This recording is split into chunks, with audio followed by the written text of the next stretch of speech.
It's that time of year, ladies and gentlemen, where we have to say goodbye to our friend known as the NFL. Yes, ladies and gentlemen, it's over. It's we're clocked out, and it's been one for the season. Sitting in with our guy, Uncle Dave. We know him as, we love him as. Also, a very, very big sports aficionado, as they may say. I see his rants time to time on our social medias, and I have to say, the man knows his stuff. What's going on, Dave? What's up, brother? What's up, Santy? Listen, this year didn't quite go the way we want it to go for our Giants. As you can see, I'm still repping proudly the Giants. I got you. But your thoughts about what the future looks like for the New York Giants for next season? Well, the future looks bright. We have John Harbaugh in the fold,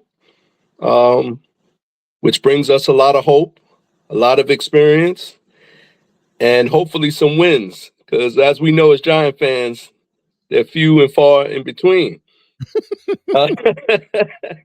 So I think we have a good young nucleus that's hungry and willing to learn, and hopefully this new coach we have and the new staff can, interject some knowledge, some experience, and some fire. Because, as Giant fans, we need that fire. We've been kind of sleepwalking the last few years. So I'm positive. I'm always a glass half full guy. So I think the future is bright now.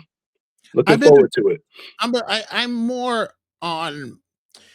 I've always said that the Giants have better luck and better seasons when they have a solid tight end and a secondary that could hold off big plays. I've always been as if you watched, of course, I'm not saying you, Dave. I'm talking about everybody else who are.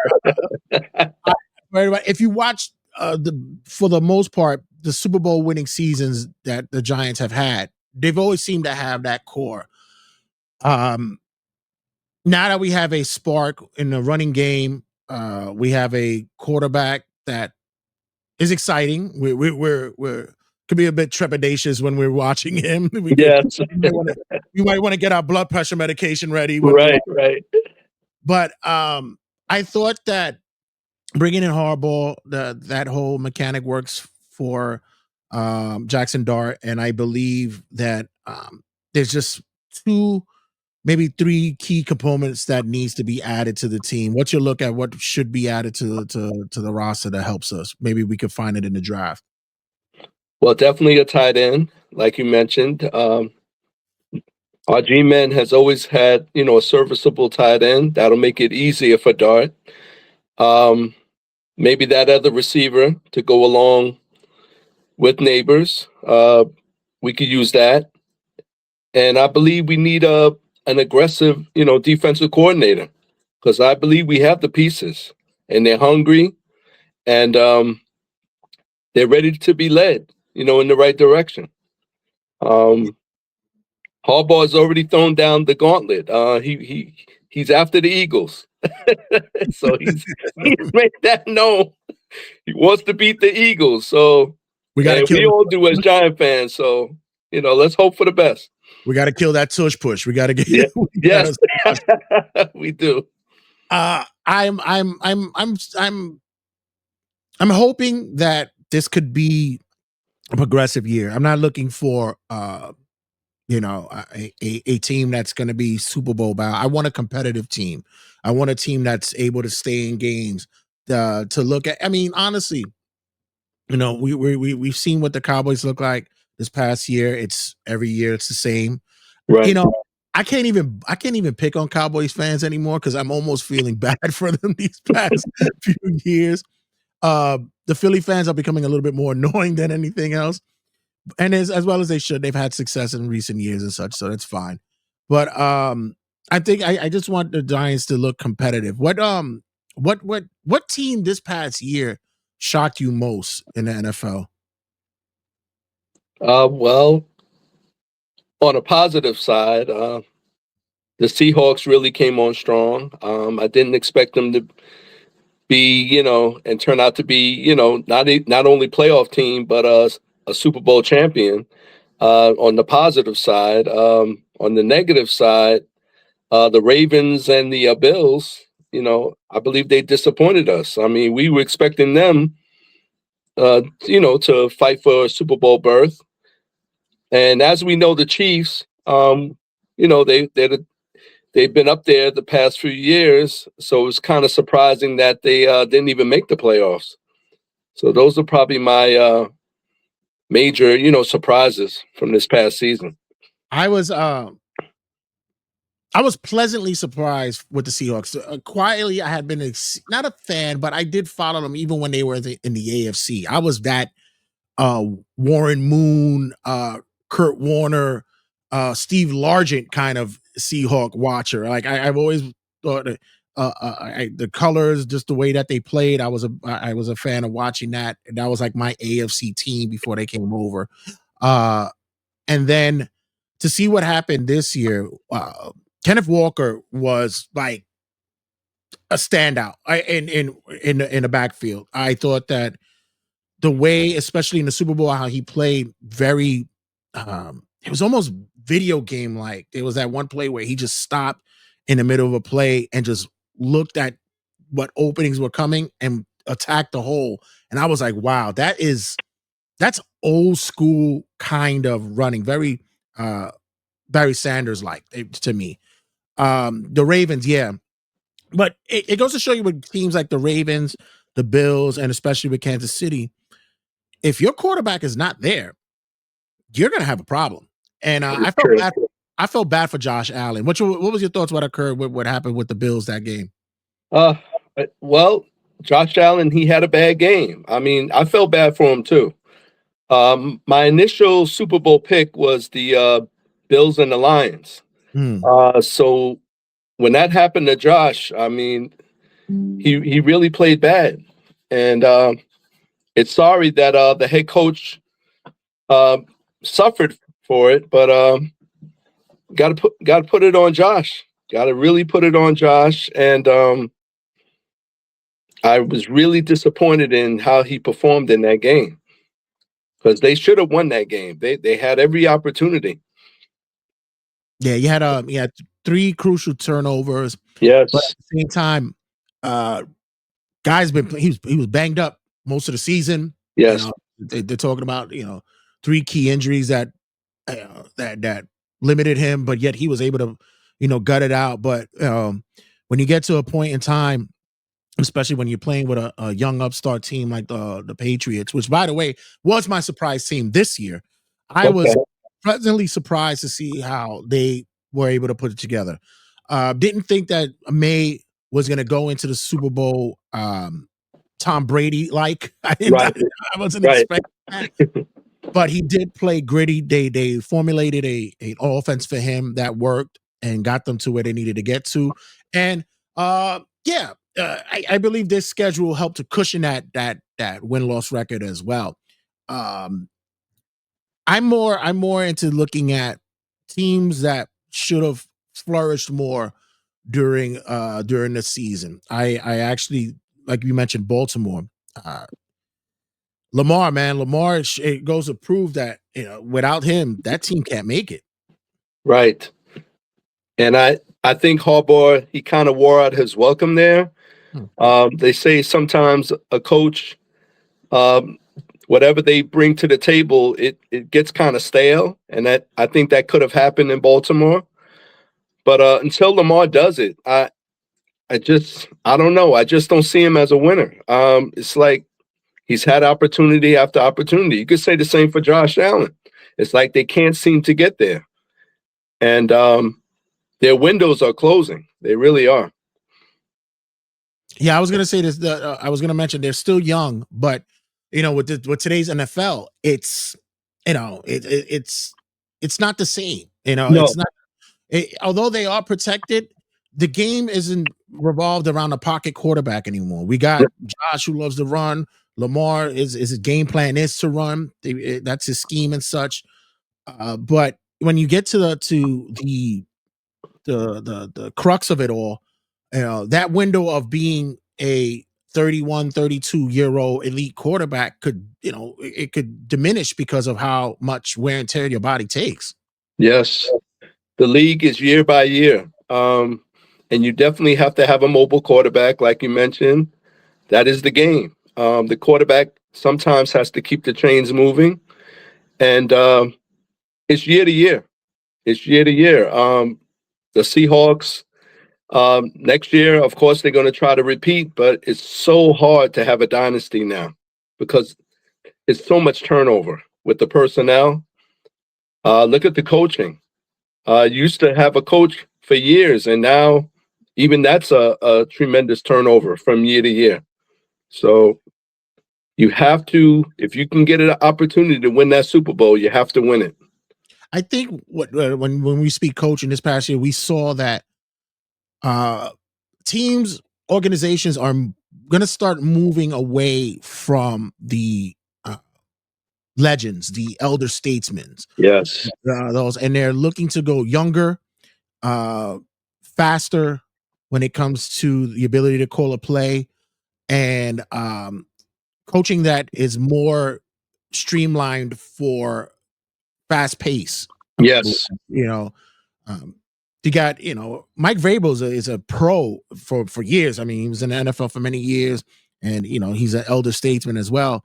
But when you look at what McDonald did in Seattle, it was as though as if you know he's had his finger on the pulse for years, and he's only been a head coach for 2 years. So Yes. it seems as though that they want to have that kind of feel for the game as well. What's been the most important position in the NFL this past year that you thought that really stood out? Well, I think the return of the running back was really evident this year.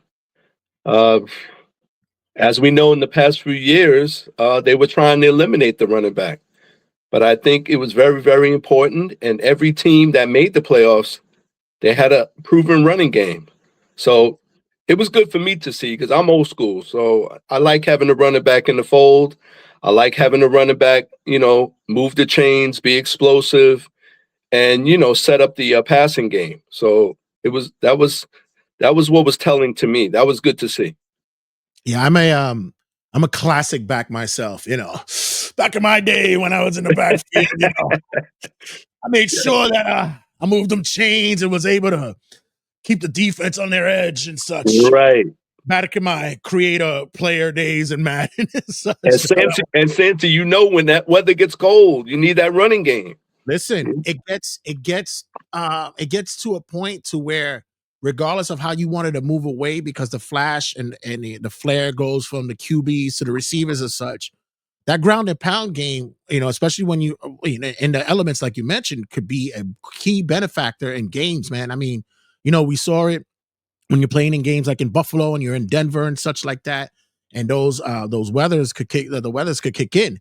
I agree that the running game made a strong return. I believe that there's more of a reliability Yes. in trusting the back, especially now that you're able to get a third down back. Your third down back was key.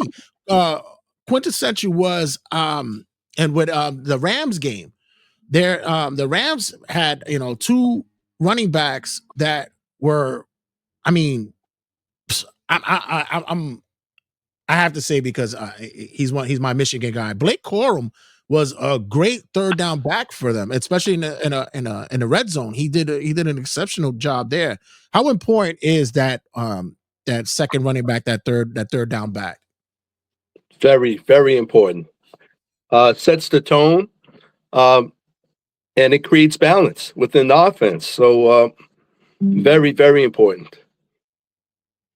Yeah, I was happy to see that the running game came back, and I also was pleasantly surprised that a lot of defensive backs are starting to get recognized as well. Gonzalez from the Patriots was all over the field during the Yes, Super he Bowl, was. Yes, he was. and a lot of D backs don't get that recognition that they should.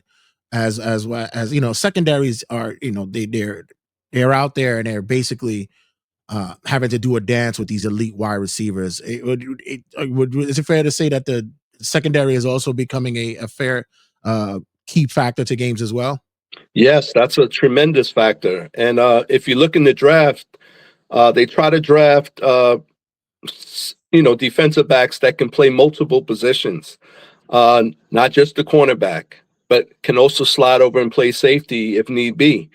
If you look at the prevent defenses, they incorporate 5 defensive backs, sometimes 6.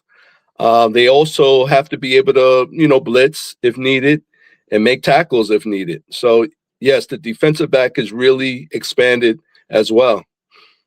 Yeah, I saw that. We had the years where the edge rusher was the guy that they were heavily occupying. They really wanted to get a strong edge rusher that could get into plug up holes, get to the quarterback when need be and such. Was it Myles Garrett this year who had a fantastic, I believe it was a record breaking year and such. Yes, yes.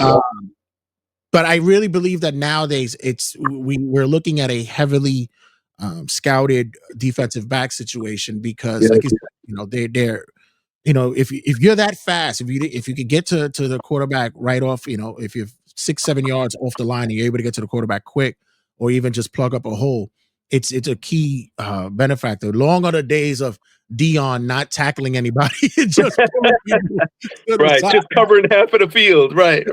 Exactly. Long are those days. What team you believe should have at least gone deeper into the playoffs than they could? Besides, you mentioned the Bills.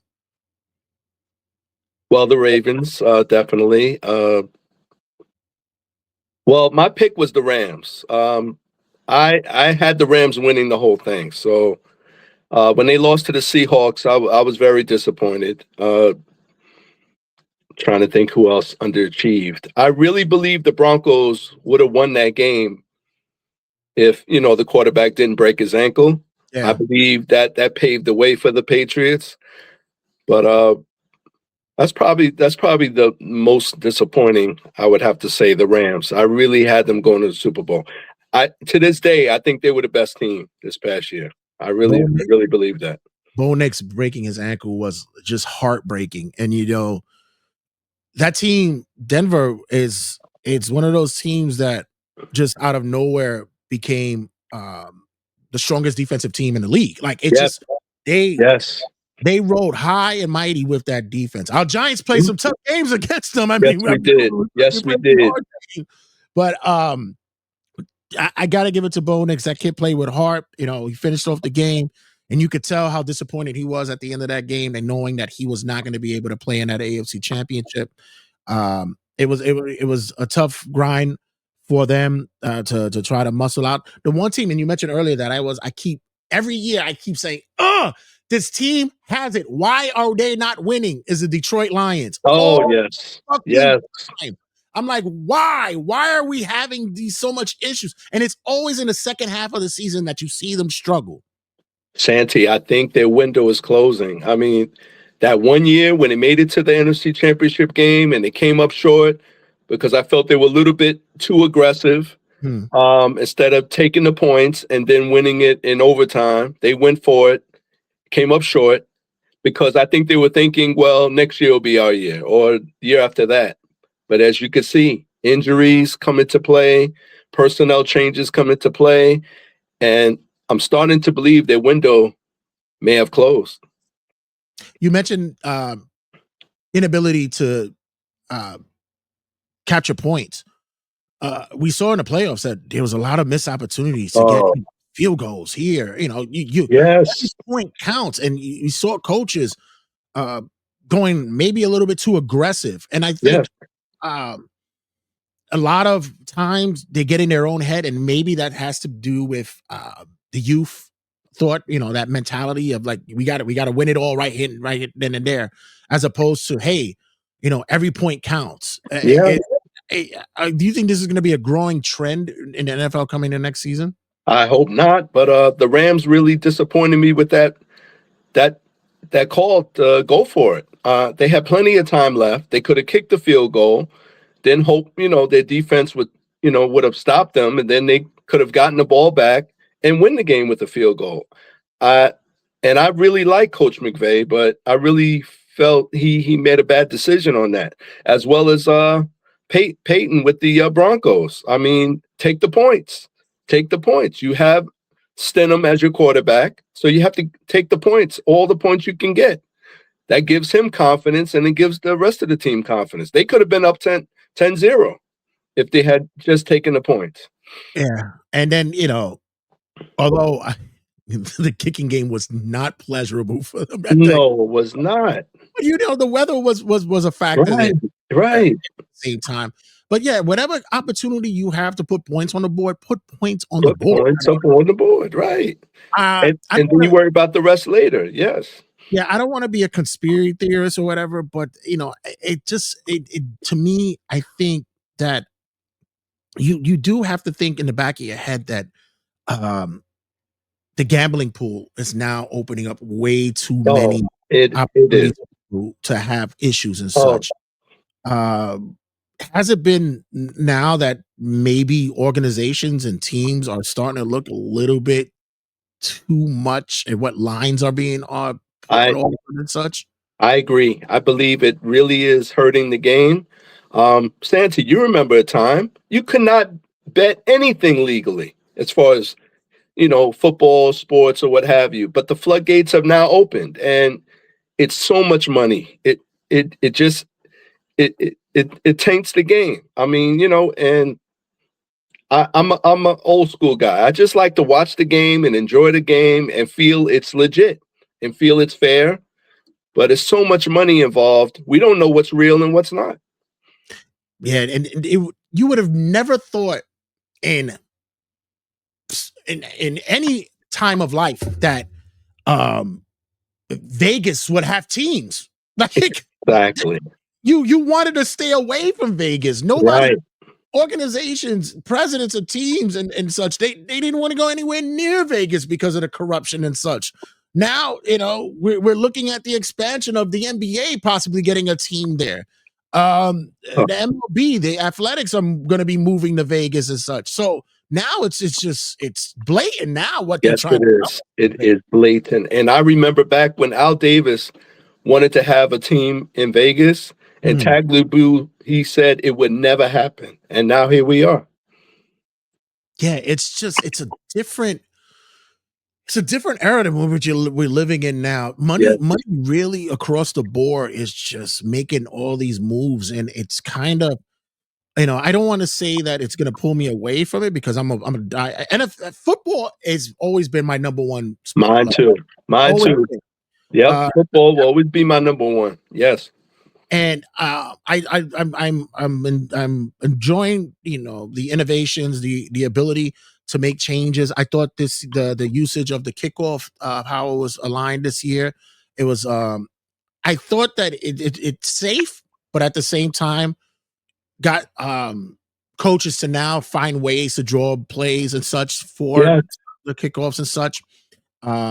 It gave back the receiving teams an opportunity to do something. Yeah. I like that too. I thought the changes when we're doing with the overtimes now helps both teams as well. It's not as I guess confusing that people were thinking that it was. It opens up a little bit more. I think there's still some innovations that need to be reconciled and such and thought of. I even thought that them trying to implement putting a chip in the ball to help with the lines and understanding where the first down markers are could be helpful as well. That could. I saw there was one game that a player went to throw football to in the stands and they ran. I was like, no, don't do that. There's a chip in it. Don't do that. No. But yeah, I'm eager to see what more innovations can occur. What was your thought about the officiating during the playoffs? I thought it was shaky, but it's always shaky, Santy. And what I don't like is telling a coach what they can challenge and what not to challenge. I mean, I think that could be tweaked a little bit more, but the overall officiating, as always, to me is average at best. because there was a couple of calls that could have gone another way, and then a certain play, I can't remember exactly. They called it a certain way, and then another way. It's just slightly inconsistent, and I think that's all we asking for as fans: consistency. But I agree with you. There are ways you can tweak it. I think there are ways maybe the front office can look at a call and overrule the ref if they absolutely get the call wrong, because teams should not have to live with that. If the call is called wrong, it should be corrected. We all see it as fans. If the front office can look at it and make the right call, in a certain situation that can really jeopardize someone, losing, I think there should be, an avenue for that. Yeah, I think with the NFL, they know that it's problematic when it comes to officiating. I think they have a clear cut seeing and understanding and viewing the fact that maybe that they don't want to take the officiating away too much from them, but Right. they know that they need to give some kind of accountability in which that coaches have to be the one to I can't keep throwing this flag, and Right. Right. you guys gotta get on the ball. Yeah. And now with the ability to to go under the hood to see what's going on and checking game, how things are going. There was talk of possibly putting another set of eyes out there, maybe, maybe someone more closer to the end zones or closer to the lines to Right. help. But it's like, is that really gonna help? Does that really bail them out? Well, I think you see how the NBA, when they make a call, they can make a flagrant call. They always go to the video. They always look at it, and then they'll make that determination. I think the NFL, they could have the front office do that a little bit more. Just call upstairs, let us know what you saw. Because the bottom line is we just want to get the call right, and I think that's what everybody just wants. Yeah, it becomes tough when you have to coach around officiating. That's true. It's if anybody's ever seen or coached games or been a part of it and such, especially in basketball, when you start looking at how our official is calling a game, it's like, oh, I guess he's not going to give him that foul. Guess he's not going to give him that foul.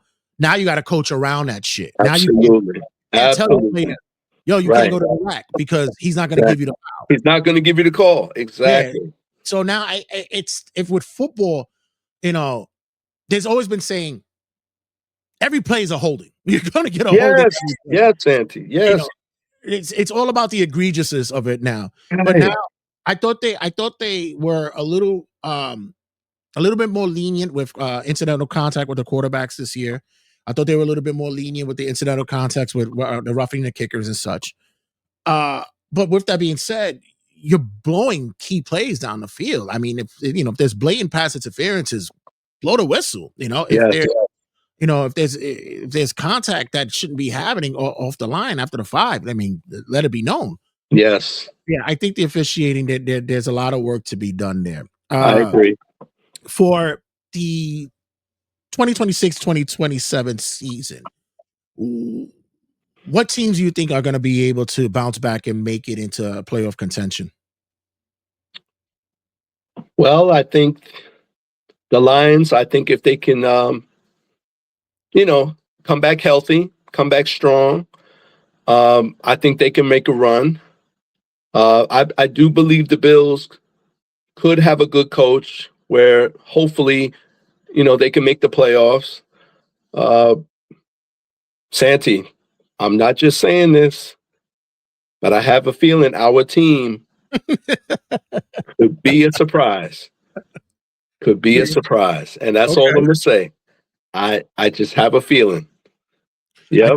I thought defensively Carter coming out was a great spark for that defense. Yes. This kid could stay healthy. If Malik Neighbors could just stay healthy, it could remind me of Odell days. If someone, he had that ability. Yeah. Same school, LSU. I was just having that conversation with somebody about that. It's like LSU just knows how to crank out wide Oh, they receivers. have a farm. Justin Jefferson as well. Yeah. Yeah. They just know how to crank it out over there. Yes. Like I mentioned earlier, Detroit always shocks me. They have a great, Oh, you have Goff over there as a QB. Your tight end is it's amazing at his position. You got two running backs back there that should be able to just hold it down. It's just I don't know what happens in that second half of the season for them. I thought the Rams look fantastic. yes. Puka is just going to be. I mean, Oh, he's unbelievable, Santy. stay healthy. Unbelievable. He is going to be breaking. I mean, records galore. Yes.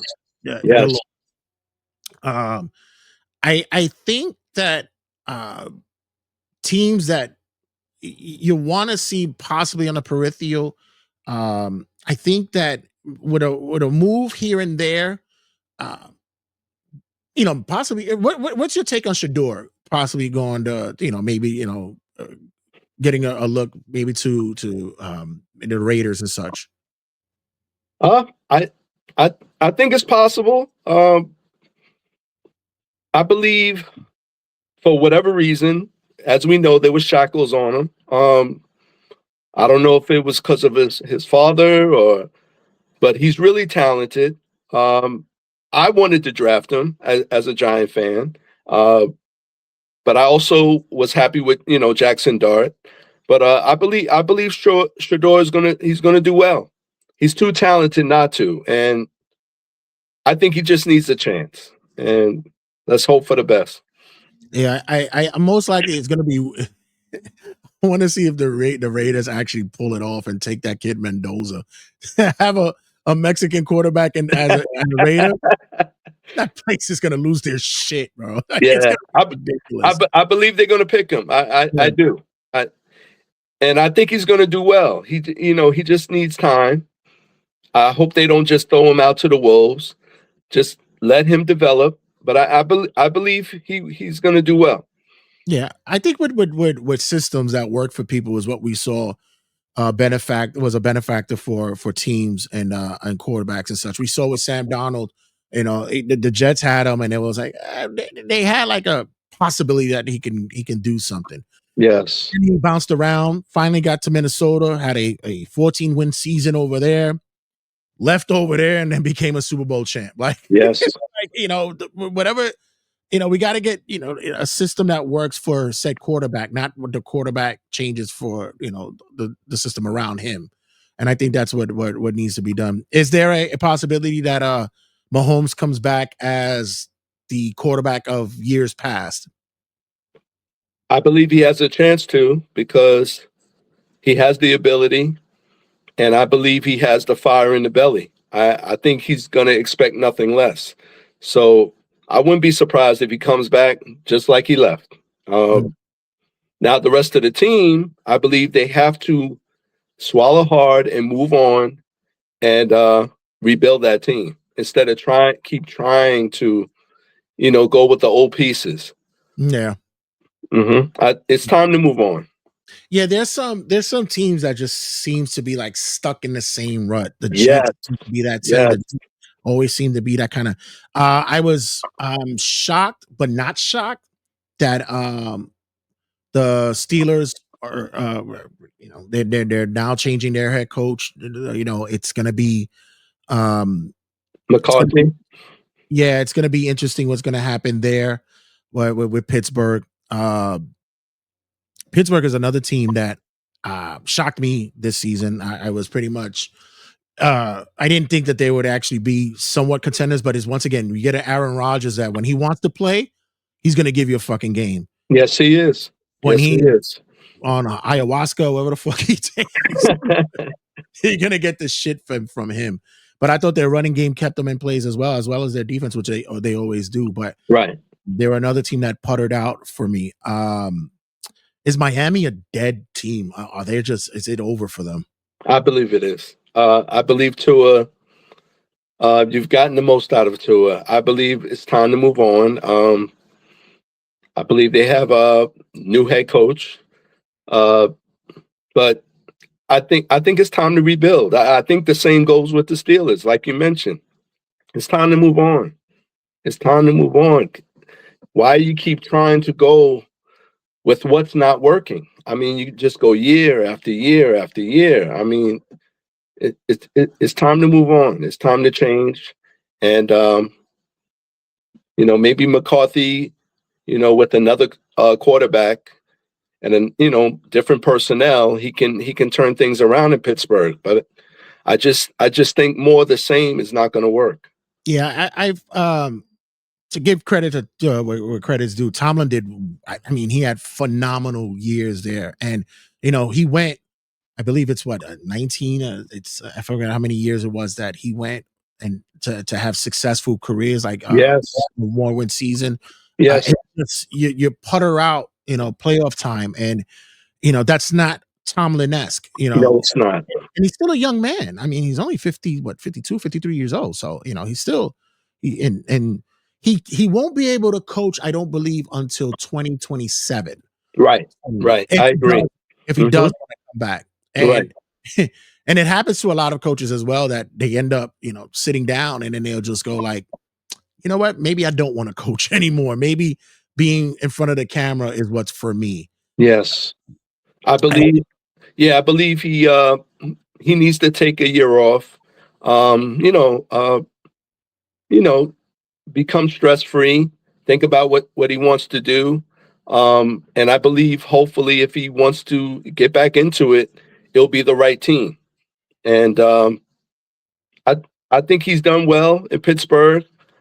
He's made miracles in Pittsburgh, if you really want to know the truth. Yeah. But it was time for him to step down, take a break, and take some time off and re-energize. Speaking of commentary, it seems like a lot of light went on commentary this year, especially with guys like Tony Romo and the incoming Tom Brady. What was your thoughts about Brady this year? I thought Brady improved from his previous year. I thought he kind of let the game speak a little bit more, along with his experience. I thought he did a very, very good job this year. Yeah, I like when you get former players who are in the booth, yes, who can foresee what's about to happen. Yes. And it's always when you either make it a drinking game or a betting game where you're like, is it going to really happen? Especially when you hear Tony Romo when he gets excited that he got a play right and such. Oh boy. Oh man. But I think that they're now opening up that forum a little bit more to players, and I'm glad that they are, especially those who are well versed in it. There are some I said maybe you should just stick to podcasting, right? But I'm happy to see that they're opening the avenues for players like that, especially those who are knowledgeable. Before I let you go, because man, look at that, we're at the 40-minute mark, brother. Like, yeah. Wow, yeah, right. This is great, Santy. We look at how we spoke about how the game is progressing and how it's changing. We're also looking at how college is also moving as well along the lines the same way, going through it. My the only thing that really troubles me is we're not seeing a change in player maturity.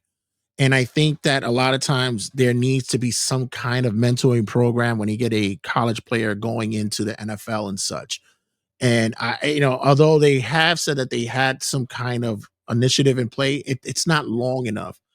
We were looking at players now that are coming into the league, multimillionaires, 20, 21, 22 years old. And like, yes, they're still doing, childish things. And which, like, once again, hey, I can't judge it because at the end of the day, somebody would have given me, 20 million at 21 years old. Who the fuck knows what I would have done? Do you think there needs to be some kind of tutelage that needs to be added to that program when you're entering the NFL? Yes, because Santy, we have NIL now. So these kids are in college. They're getting millions of dollars before they even get to the NFL. So I think what they have to do is get these NFL players to meet them while they're still in college and prepare them for the NFL. And then we can have that next phase where, okay, now you're in the NFL. This is how you're supposed to act. This is how you're supposed to be professional. This is how you're supposed to budget your money. But I think the NFL players now have to actually go to the schools and get to these kids before they even get drafted, because they're already making millions now. Yeah. They getting sponsored by local chicken shacks. It's Yes. like, right off the rip. And you know what? Yes. Well deserved. You know what? If you're making money off my likeness, my image, my jerseys being bought all across, the stadium and such. You got NFL. I mean, you got college coaches who are they're raking in $30 million a year just for this and such like that. I was like, yeah, you know what? These kids, yeah, get them what they need. Get them get that money. Right. Speaking of college, does North Carolina need to move away from their coach? I'll give them one more year, Santy. One more year. I don't know. It might be time to call it a career. Yes. I don't know if that coach over there knows what he's doing. I don't know either. Wow.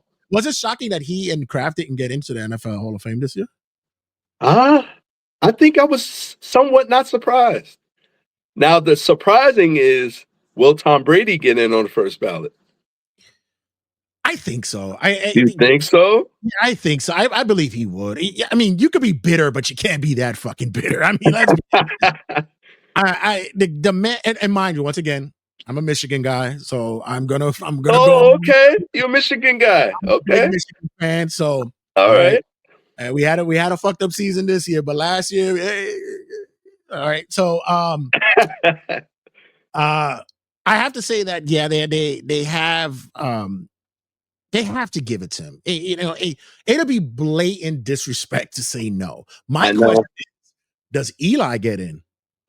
I'm hoping. I'm not going to predict. I'm hoping he gets in. But every year as you don't get in, it gets more and more difficult. Yeah. So at this point, I'm just hoping. My man Eli, that's my guy. So I'm hoping. They always said, all you really need is just 2 Super Bowls, and he got them. Got 2 Super Bowl MVPs as well. Yeah, and he beat the GOAT. We did. Beat him twice. Beat him twice. So I was watching a reel not too long ago, but they were doing a comparison between Eli and Peyton. And when you look quietly with a better system, meaning offensively, especially that line, Eli went through a lot of shit with that line. Man. He won championships with an offensive line that woof. Oh my goodness, it was tough. Yes. But they talk about he could have had a more sparkling career than it would. It would have been an easy shoo-in for him to get in the Hall of Fame. Yes, there was a couple of years there where I think that the overall team just underachieved. I mean, he was clutch. Not only those 2 Super Bowl years, other years he was clutch. I mean, that year after 07, 08, a lot of people say that was their best team. And that was the Plexico Burress incident. Yeah. But they were like 10-1, I believe, at that time. They were on their way. I said that with Eli, it's like you got exactly what you got. And I thought that when they went out to go to get Daniel Danny Dimes, when they got Daniel, it was them trying to replicate that, but it just wasn't in the cards because they still had that same kind of system there. Correct. And when Daniel Jones was there, God bless him. He did his best, and then he really did. Finally saw his way in Indianapolis until he got hurt. That was another thing. Once again, we talk about systems. I really believe that that with a strong push by the committees and such, that guys like Eli should get their recognition. The guy, I hope so. Yeah. I hope so. But going back to the Giants with their coaching, Santy, they never should have fired Tom Coughlin. They should have given him at least another year to try to right the ship with that personnel he had. And I believe they fired him a little bit too soon. And that created the dissension, because after that, what was it, McAdoo and Joe Judge, and I think Coughlin had a little bit left.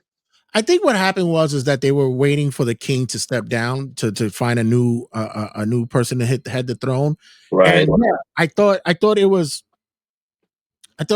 a bit premature that they got rid of Coughlin and such. Right. Um, that old school way of coaching that was under the whole, let's say the Parcells, the Bill Walsh, Right. So, yeah, it was fading. It was. yeah, it's gone. Yes. Coughlin was like probably that guy who still had that same kind of mentality. Correct. And I think they wanted to move away from it. But yeah, you're right. They should have given him at least one more year to right the ship. There should have been something. Yes. But, and then that would have given you time, like you said, to look for the next king instead of, rushing and and we're here now because of that, Yeah. All right. Once again, Michigan guy. I got one of the hardballs. I got one. I didn't get Jim. I didn't get Jim. I got John, which is fine. You got John. That's fine. Okay. I'm okay with it. I'm happy. Yeah, Let's go. Let's go, Santy. Let's go. But Uncle Dave, once again, thank you for checking in, man. We are definitely going to do this more often, man. Yo, thank you, brother. Thank you for having me. Yeah, and make sure you promote this and let everybody in HP. I will definitely, brother. One person I know definitely I would love to get on here to talk with us when it comes to sports. Definitely got to get Bassy on here. Oh, absolutely. Gotta get absolutely. That's our brother. We'll get him on here. We'll get him on here. But Uncle Dave, let everybody know, I guess, your socials or what is it that you just love about sports? Let everybody know what it is.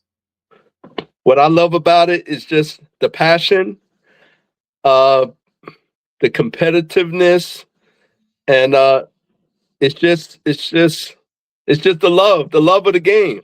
The love of the game. Guys, make sure you check us out here, as always, on New York Wrestle Media. It is the brand that carries, of course, this show. Are We Talking Sports? Definitely. And make sure you follow us on all the social media outlets. You got all the Facebooks, the Instagrams, the TikToks. Make sure you also follow us here. Like and subscribe. Follow here on YouTube. You go to YouTube and make sure you follow us there. And be sure to not only follow this show, also follow all the shows connected to New York Wrestle Media. And thanks again, Uncle Dave, for checking in with us. All right. Love, peace, and joy, y'all. All right. And as always, guys, check you guys in a sec.